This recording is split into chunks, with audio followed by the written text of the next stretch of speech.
Golf on Sky Sports, sponsored by the new Chromesoft from Callaway. Morning ladies and gents, it's only Chris from the Pro Shop here, and I just thought I'd do a bit of a coaching video, more sort of tips for you, really getting you through the winter months and just actually thinking about your game. What we're looking to try and do is help you with your pitching and chipping here.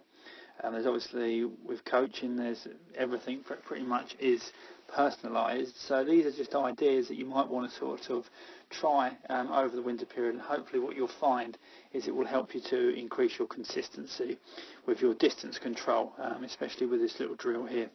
That's me, situated on the par 3 first hole, 68 yards long. What I'm going to be looking to do is pitching by numbers really. So I'm in my setup position now. I'm going to start to roll the swing, and hopefully what you're going to see is the club moving back between different number points, which is what I'm going to highlight.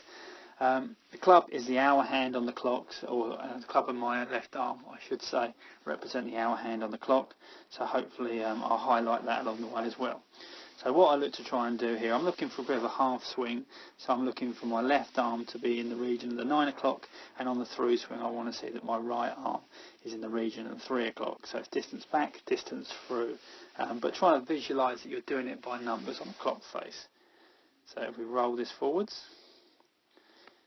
okay, so you can see how my left arm is positioned there. So what I'm going to do is I'm going to just try and highlight the shaft if I can, change colours here, use a bit of red there, so you can see how that I've pretty much managed to get somewhere in the region of the 9 o'clock mark. And as I come through with my left arm here, I'm going to finish there. It's a bit further on the way through. Generally speaking, I would encourage you to actually extend through on the way through and actually go towards perhaps the 2 o'clock mark. I would say that that's more achieved. The reason for that is I'd rather see a positive action as you try and strike through the ball. But hopefully what you can see there is I'm trying to simulate and replicate two positions, so back and through swing, trying to judge the distance by sort of putting myself in the middle of the clock face and using the numbers to do so. For some of you this may increase. Obviously it's 68 yards, that's a half swing, and that's a 50-degree wedge for me, is what I'm using there. You might find that you need to swing it potentially for 10 to 2, something along those lines, but I want you to sort of go out on the par 3 and see if you can actually start to actually take one club round and actually adjust your swing length to suit the distance that you need, to see if you can actually hit your clubs consistently different distances. I know it's very easy for us to stand there and try and hit shots full out, or even just to look at the target and have a few practice swings and try and feel what it's going to be like to hit it that far. This here is taking it a step further. It's trying to give you a little bit more knowledge, and you're trying to judge the distance by numbers. What I'm going to do now is I'm going to roll on to the second hole, and we're going to look at that. I think it's about 49 yards, and we're going to see how my swing differs with a 50-degree wedge on the second hole. So here we are, made it to the second hole now, 49 yards long. You can remember where we were on that first hole. I looked for a 9 till 3 sort of swing. I think you actually saw that I actually extended a little bit further through on the way through and went to about 2 o'clock. So what we'll be looking here, we're going to be looking for a shorter swing. It's only 49 yards long, as I said. We'll be looking to actually shorten that on the way back and on the way through. It's 50-degree wedge again, so playing it with exactly the same club. Let's roll the film and see what actually happens. So the club comes back here. Now if you look at, we're getting towards the point where the left arm is set. You can see here it's pointing downwards, it's pointing below the 9. Okay, so which is good, which is what we want to see. We do have that angle there, which is good. What you'll see then on the way through, I turn through.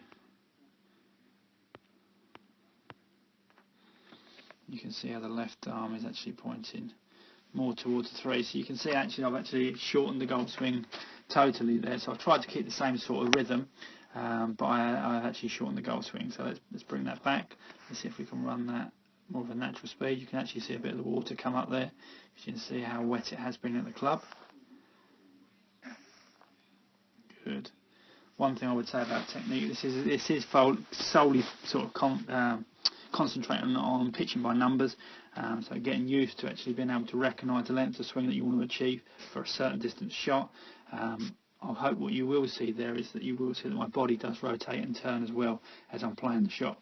Let's move on to the last hole, which is uphill, which is the about 98 yards. I think it's into the wind on the day that we played it. I think it's more of a full shot for me. But let's go and have a look, and let's put the numbers on the screen and see what happens on the way back and on the way through with that 50-degree wedge. So here we are on the last hole. Let's have a little look and see what swing I put on it. I'm going to let this one play normal speed just to show you what my rhythm roughly looks like. I've slowed it down in all of the other ones. There you can see I'm quite a quick swinger of the club anyway. But hopefully what we'll be able to do is now overlay the clock face again and see what numbers I achieved on this one. So as I said, it's about 98 yards uphill.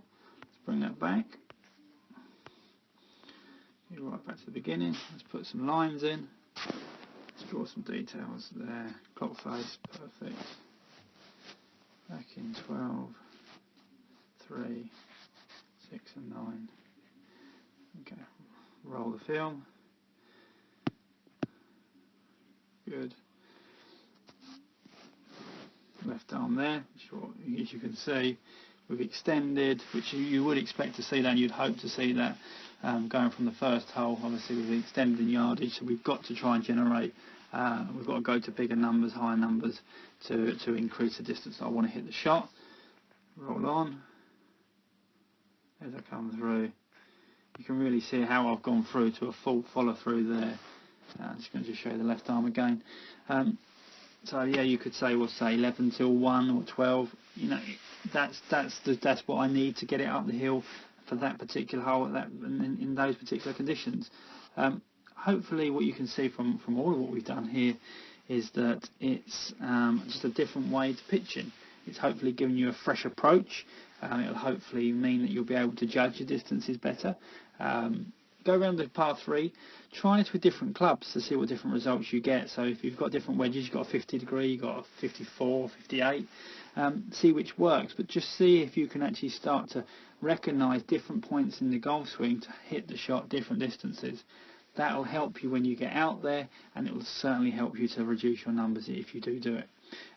What hopefully I'll do in the last video is just highlight potentially a couple of the videos, compare them side by side, and just show you the different swings with the clock faces holding the different points.